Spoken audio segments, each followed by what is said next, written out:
అందరికీ నమస్కారం. నేను మీ Aasi. Welcome back to my channel. మన ఛానల్ కొత్తగా చూసేవాళ్ళు ఎవరైనా ఉంటే దయచేసి సబ్స్క్రైబ్ చేసుకోండి, లైక్ చేయండి. మీరిచ్చే లైక్ ద్వారా కొంతమందికి ఈ వీడియో షేర్ చేయబడుతుంది. చాలామందికి తెలుసుకోవడానికి అవకాశం ఉంటుంది. ఈ రోజున ఎక్కడ చూసినా ఐబొమ్మ మేనియా బాగా జరుగుతుంది. ఎందుకంటే ప్రతి మొబైల్‌లో ఉన్న కుర్రోడికి ఈ ఐబొమ్మ గురించి తెలియనిది ఎందుకును. ఎందుకంటే సినిమాలకెళ్ళి హాల్‌లో చూడని వాడు ఏముందిలే తెల్లారి ఐబొమ్మలో వచ్చిద్దిలే అంటూ డౌన్లోడ్ చేసుకుందాలంటూ ఆశపడతాడు.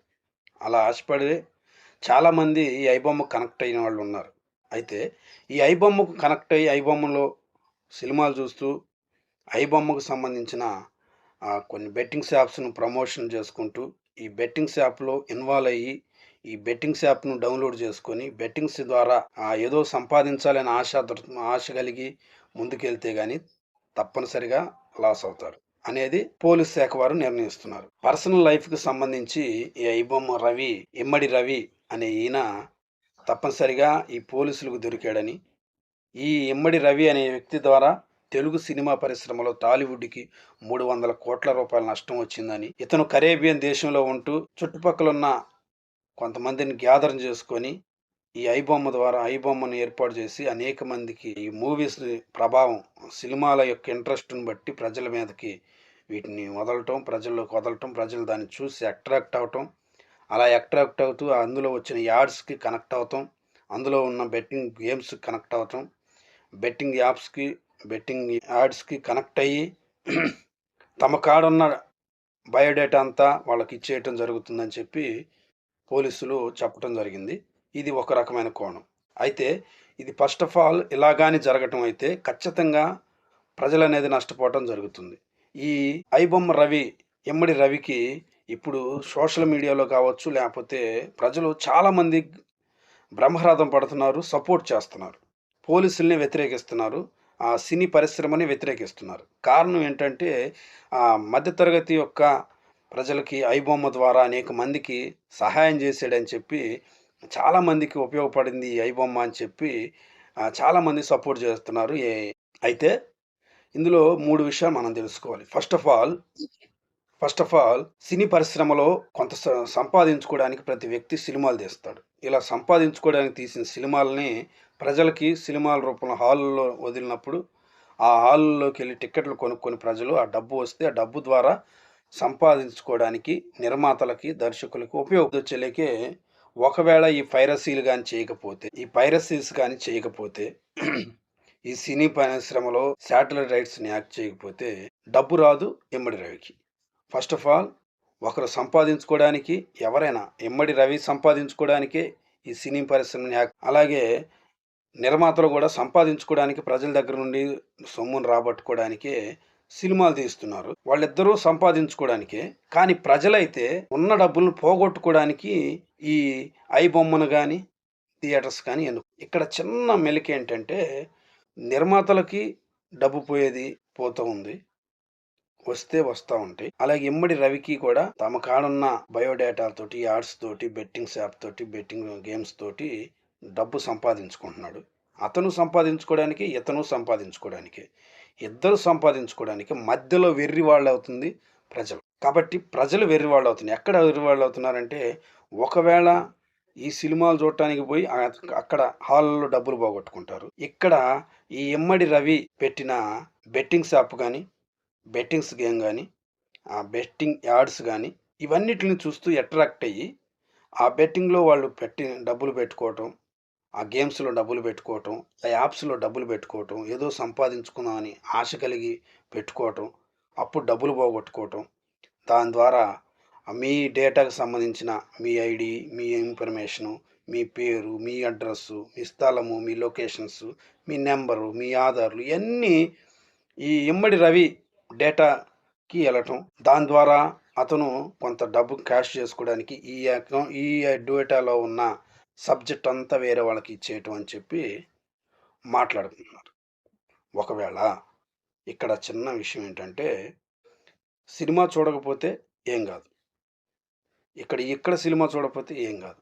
కానీ అక్కడ చూస్తేనేమో కొంతే పోగొట్టుకుంటారు. సినీ పరిశ్రమలో పోతారు, చూస్తారు, ఆ రోజు కొంత సంపాదించుకున్న వదిలిపెట్టి పోతారు, వెళ్ళిపోతాయి. డబ్బులు పోతాయి, ఆ రోజుతోటి అయిపోతాయి. ఒక రూ. 1000 సపోజ్‌గా ఒక రూ. 1000 ఉంది. ఫ్యామిలీతో కలిసి పోయారు, చూసారు, ఆ రూ. 1000 అయిపోయినాయి. అంతటితో క్లోజ్. ఆ రోజుతోనే అయిపోతే వచ్చేస్తాడు, తిరిగెళ్ళిపోతాడు. కానీ ఈ ఐబొమ్మ అనే రవి అనే వ్యక్తి ద్వారా సినిమాలు చూడటానికి ఐబొమ్మ ద్వారా మనం ఎప్పుడైతే కనెక్ట్ అవుతామో, ఈ ఐబొమ్మలో మనం ఇచ్చే డేటాని ఎప్పుడైతే అతను తీసుకుంటారో, ఈ డేటా వలన ఏమవుతుందంటే, ఆ రోజుకి ఏం పోతుందిలే మన సొమ్మేమి డబ్బులు ఏడకపోతుంది ఇలా అనుకోవచ్చు. అది పిచ్చి పొరపాటు. కారణం ఏంటంటే, ఒకవేళ డేటా చోరీ గాని జరిగితే, మీ ఇన్ఫర్మేషన్ మొత్తం డేటా చోరీ జరిగితే, మీ అకౌంట్స్ హ్యాక్ అవుతాయి. అప్పటికి ఆ రోజు పోకపోవచ్చు. కానీ ఏదో ఒక రోజు అవసరమైన రోజున నీ అకౌంట్స్ హ్యాక్ అవుతాయి. నీ కాడ సమాచారం హ్యాక్ అయిపోతుంది. నీ అడ్రస్ హ్యాక్ అయిపోతుంది. నీ సమాచారం అంతా నీ కాడ సంక్షిప్తమైన, గుప్తమైన నీ సమాచారాన్ని తీసుకెళ్ళి వేరే చోటకి అమ్మేస్తే అది తప్పనిసరిగా తప్పు. పైరసీ చేస్తే సినిమా వాళ్ళకి తప్పొస్తుంది. ఇబ్బంది కలుగుతుంది. బాధపడతారు. వాళ్ళు నష్టపోతారు. చేయకపోతే అదే పైరసీ చేస్తేనేమో సినిమా వాళ్ళు నష్టపోతారు. ఇతను లాభపడతాడు. ఇతను లాభపడేది గాక ప్రజల దగ్గర ఉన్న డేటా చోరీ చేస్తున్నారు. కానీ సినిమాలకెళ్తే, హాల్‌కెళ్తే సినిమా పరిశ్రమల వాళ్ళు మీ డేటా చోరీ చేయరు కదా! మీ అడ్రస్ అడగరు, మీ ఆధార్ అడగరు, మీ యొక్క లొకేషన్ అడగరు. ఆ బెట్టింగ్స్ యాప్ ఉండవు. ఆ బెట్టింగ్స్ యాప్‌లో కనెక్ట్ అవ్వరు. ఇలా కొంత నష్టాన్ని తప్పించుకోవచ్చు అక్కడ. కానీ ఇక్కడ నష్టాన్ని కోరి కొని తెచ్చుకోగలం.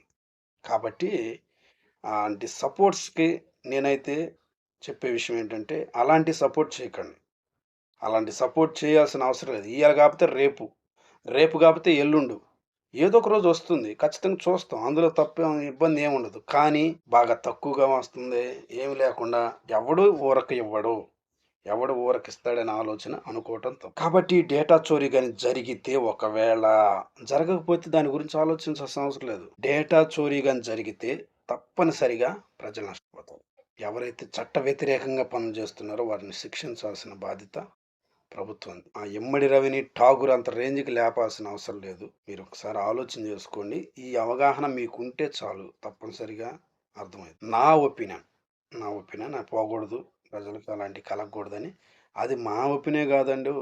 పోలీసులు కూడా అదే చెప్తున్నారు. కాబట్టి డేటా చోరీ ఉందని. ఎందుకంటే గత కొన్ని నెలల క్రితం ఈ యొక్క ఇమ్మడి రవి అనే వ్యక్తి కొన్ని లక్షల మంది డేటా నా దగ్గరుంది. నేను గాని కాన్స్టిట్యూషన్ చేసి మీ మీద గాని గురిపెడితే తప్పనిసరిగా మీ అంతు కూడా తెలుస్తానన్నట్లుగా మాట్లాడటం జరిగిందని, ఒక మెయిల్ వచ్చిందని చెప్పి, ఐబొమ్మ వార్నింగ్ ఇచ్చింది, సవాల్ విసిరాడని చెప్పి మాట్లాడుకోవటం జరిగింది. ఇందులో నిజమెంత, అబద్ధమెంత అనేది కొద్ది రోజుల్లో విచారణలో బయటకు వస్తా ఉన్న విషయాలను బట్టి తెలుస్తుంది.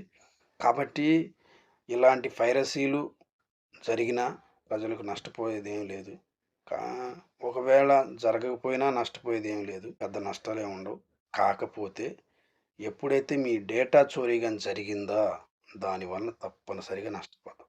అలాంటి వారిని సపోర్ట్ చేయకూడదు. సపోర్ట్ చేయాల్సిన అవసరం కూడా లేదు.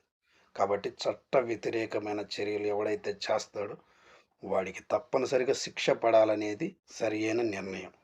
అలాగే సినీ పెద్దలు కూడా తెలుసుకోవాల్సింది ఏంటంటే, సినీ పరిశ్రమలో ఉన్నవారు మీ యొక్క స్వలాభం కోసం మీ డబ్బు ఆర్జించే విధానంలో, మీరు డబ్బు సంపాదించుకునే క్రమంలో పేదవారి మీద అధికమైన వసూళ్లు పెట్టి లాగాల్సిన అవసరం లేదు.